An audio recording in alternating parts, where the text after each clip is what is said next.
At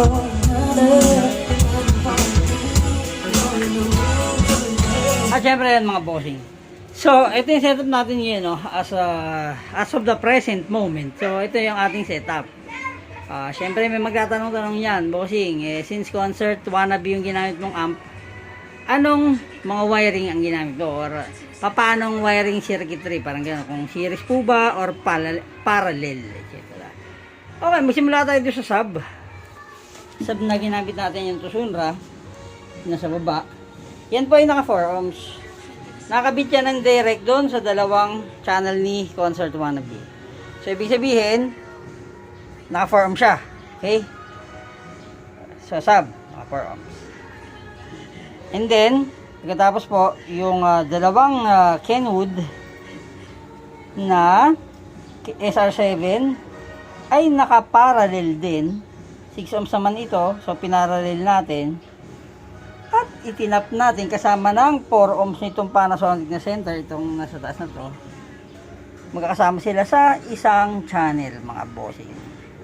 Okay? And then, itong Panasonic na mid-high ay ano yan 8 ohms, 8 ohms yan.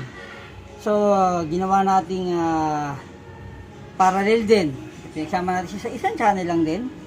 Kaya si Concert Wannabe ay full load. So para malesen yung impedance niya. So halip na 8 ohms, nag 4 ohms na ang kanyang impedance, mga bossing. Ayan, so wala namang nogsu ang mangyayari kay Concert Wannabe. Kaya pwede may mangyaring sunog dyan dun sa ating mga speakers kung hindi natin makakontrol yung volume. Di ba po mga bossing? Ganun lang yan. So, again, sa installation at loading ng mga speakers, dapat magmamatch. Hindi yung wattage ha, dapat yung impedance ay parehas.